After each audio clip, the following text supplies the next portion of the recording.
When I think about Dad and his legacy, I think about true love. Though he was many things besides, this is what I think describes him best. Dad was steadfast in his love, though his particular brand of love was tough love.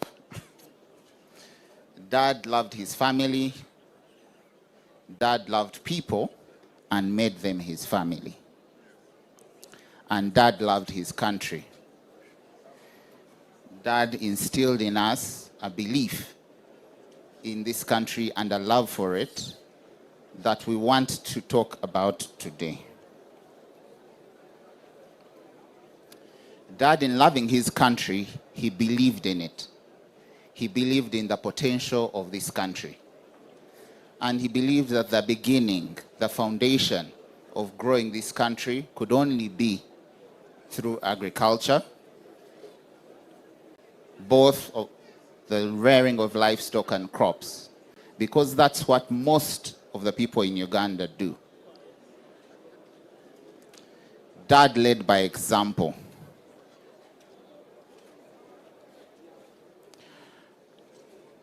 When my father was a very young man, as Uncle Henry Nganwa said, he and his friends bought large tracts of land all over the country. And they had a dream.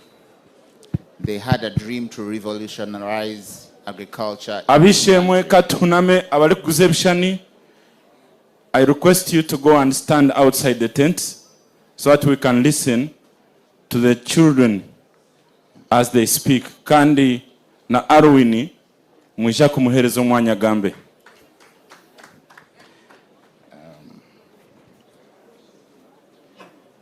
While the true extent of their dream never came to pass, because in 1990, as they mentioned, the government took over more than half their land.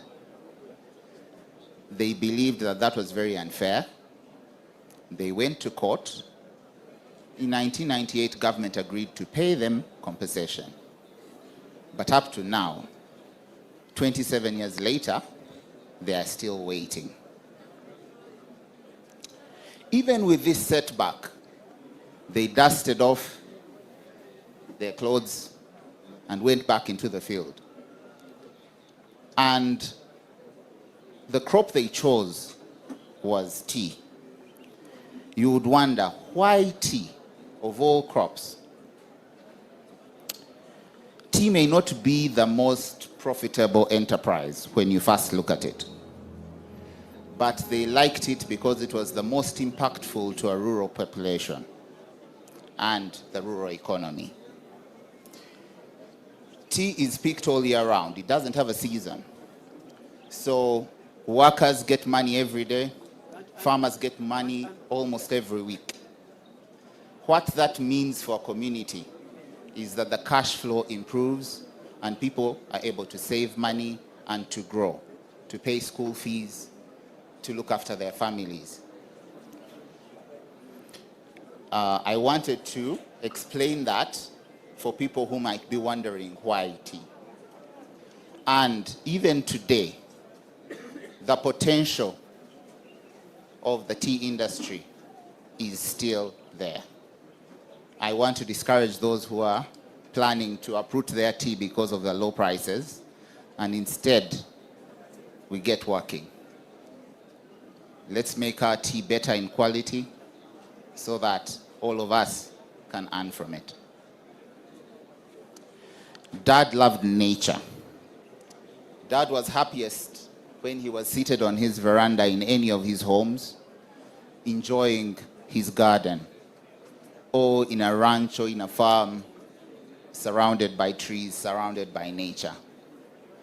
And that is why he insisted that instead of bringing, plastic wreaths and things, he be honored by everyone planting a tree. He didn't just stop there, but in the last 15 years of his life, he has planted a lot of trees, especially indigenous trees. Earlier on, he planted a lot of pine trees and eucalyptus. but in the last 15 years, he has planted a lot of indigenous trees because he felt that our indigenous forests were quickly being depleted and were about to become extinct. Dad loved his church, and you have heard a lot about this, and I'd like to tell the church, please be the conscience of our nation. Speak truth to all of us. And all of us, I challenge you, whenever you are doing something, ask yourself, what is the right thing? If you need to, ask yourself, what would Dad want you to do? What would James do? What would he say to you if you asked him for advice? I believe if you follow your heart, your conscience, and think about what the right thing is to do, and we all do it, this nation, the sky is the limit. I hope you all take Dad's example and emulate it. Dad, rest in peace. Before I get out, I want to ask my wife to stand up. I was peeping and not seeing her. I don't know if she took one of the children into the house. That's my wife, Priscilla. And the children of all of us, there's 7 of them. Please stand up for recognition. Mine are 4. Rowena has 1 child, and Alwyn has 2, although the baby may not be here. Let me hand over to Alwyn to speak to you. Wherever the journey. Mwasiba mutabarungi mwe, my Lord bishops and everybody else who is here, who made their way to pay my father his last respects. Thank you so much for coming here through the very good tarmac road until Kanungu, and then the bad road from Kanungu to here. But those who flew here, you know, the plane sailing less than an hour to be here with us.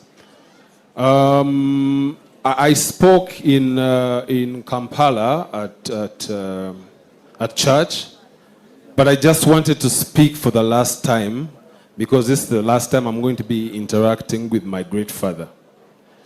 Yes, so we are here at my father's legacy home.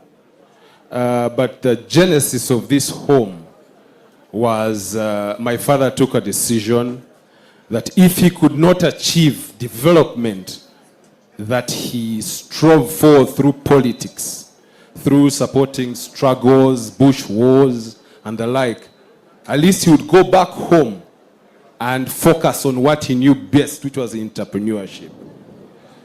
This compound you see here, I think is the best compound in the country because he grew these trees for 20 years. So this is his legacy home.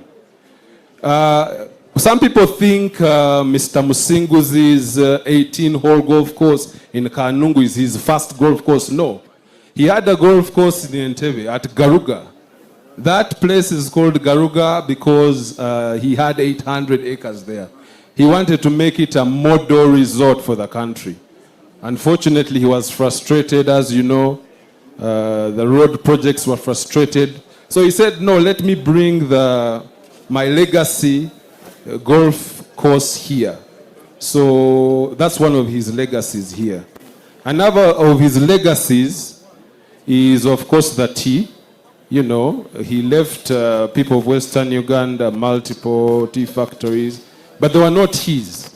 They were to employ people, empower people, and show them what is possible. So on an ending note, like I said in Kampala, my father was not a party man. He was a policy man, a development man, a financial freedom man, you know. And that's why you see people from all political walks of life. I know one of his deepest desires before he passed was to see his friend Dr. Chiza Besigye free. So if his friends from NRM and his friends from FDC could get in a room, say the Deputy Speaker and maybe say Wafula Ogutu, I really think this impasse can come to an end, really. Because he was a man of moderation. He did not believe in extremes on both political sides. So please, as we honor him, let's try and practice politics of moderation, politics of development. We have seen what has happened to North Sudan. They have destroyed the whole country, you know. We don't want to get those extremes as a country. So in honoring him, I would request leaders of all political parties, please let us dialogue. There's no need to arrest one another, no need to kill one another. We can disagree on policy and principle, you know, but still stay civil. So with that, let me say, Dad, rest in peace. We, as his family, his friends, his business partners, his managers, I believe we will all work to uphold and lift his legacy together. Thank you. Rest well, Dad. Thank you so much. The children. I forgot something. I want to thank Mom for being the best friend. Dad used to call her girlfriend that Dad could have. And because the time is going, I'd like to ask Mom to come and make her speech now. And the rest of the speeches happen after we have laid Dad to rest.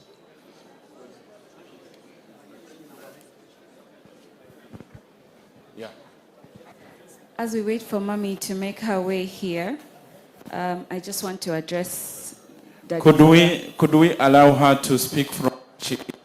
Yes, sure. I just wanted to say a last word to my dad. Daddy, otsijire girlfriend wawe bimushambire. Nitwe turagezaho konka shinta. Turaza kugezaho nko kukiri kubasika kugumizamo emirimo yawe aho biratureme ugambe na Yesu, you know, mutunagiremo akagambo. We hope we'll see you in heaven one day. Rest well, Dad.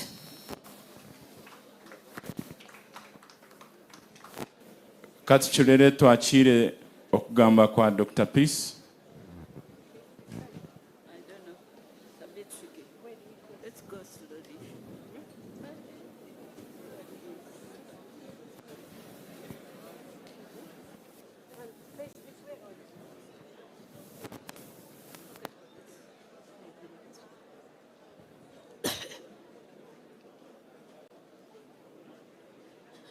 All protocols observed. I'll try to summarize as much as possible because time is not on our side. I met this hero of a man as a young man in 1977. I was a medical student at Makerere University Medical School.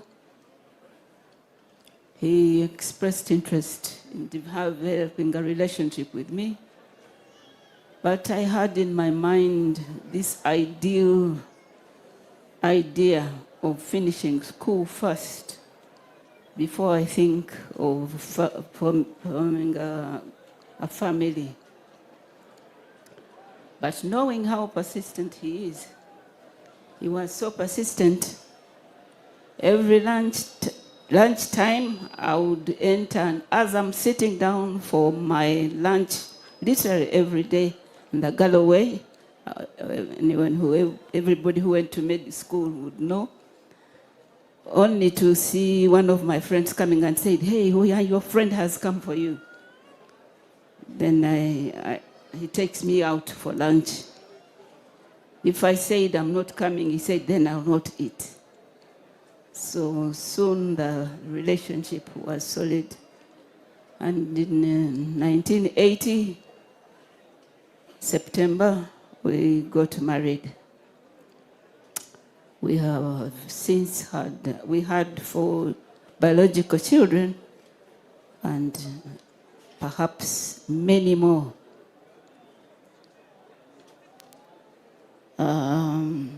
We had a fairly smooth relationship, and because I think we made a good team together.